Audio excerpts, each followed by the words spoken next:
Skaka said. "We don't know who the enemy is. Their longboat suddenly appeared out of the fog. The king led his warriors to fight them. I was ordered to make sure you children were safe. You have to come with me right now."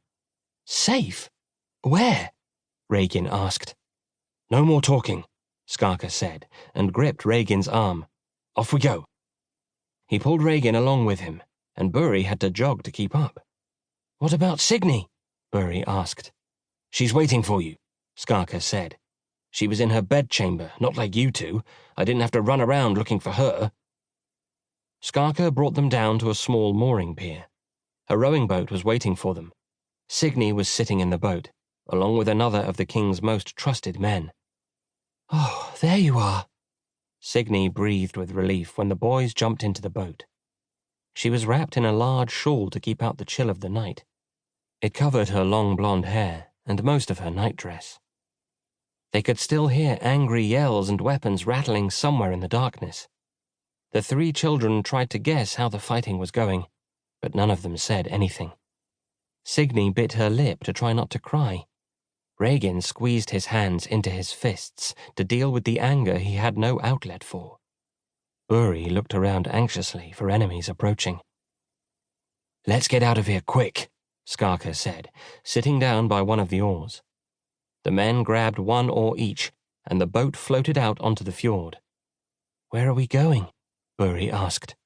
"To the island," Skaka said, "and I don't want to hear a single word more. We're not alone on the water." There was a forested island along the fjord, which was where they were going. Skaka and the other man rowed powerfully. There were small splashes of water each time the oars hit the water. Everything else was utterly silent. The water of the fjord was black and looked smooth. Light wisps of fog drifted slowly over it. Buri couldn't take his eyes off them. They looked like pale figures slowly walking through the night. A moment later, he almost screamed out loud when a black dragon's head appeared in the fog. Skaka and his rowing mate saw it as well. They lifted the oars out of the water and let the boat glide along silently. Behind the dragon's head, the prow of a longboat appeared. "Did you hear a splashing noise?" a voice said up on the boat. "Just a bird landing on the water," another voice replied. "Happens all the time. How boring that we have to stay here and guard the boat whilst everyone else reaps all the glory and plunder." "You're right about that," the first voice said. "Never anything but bad luck for us." The children were as quiet as tiny mice. They hardly even dared to breathe.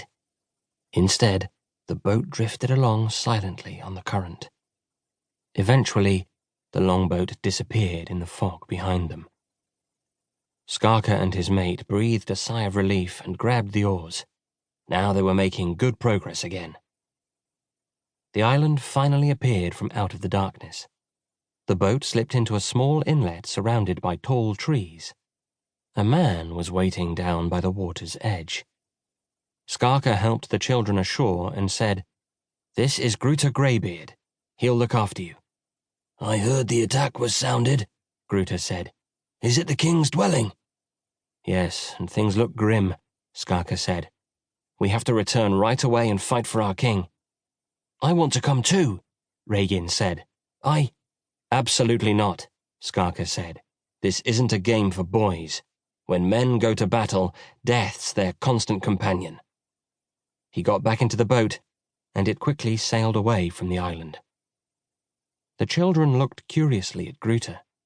His beard was streaked with grey, and his skin was as wrinkly as a dried apple.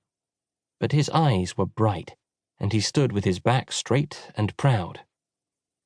"Why did we have to come out here?" Signy asked. "And who are you?" "I'm an old friend of your father," Gruta said. "I was a man in the prime of my life when he was no bigger than you two lads. I taught him how to use a sword and went with him on many adventures. When I grew too old for fighting and war, I came to live here on the island. I live alone, but I promised your father you could seek shelter here if necessary, as it seems to be now. Come with me to my hut." Gruta Greybeard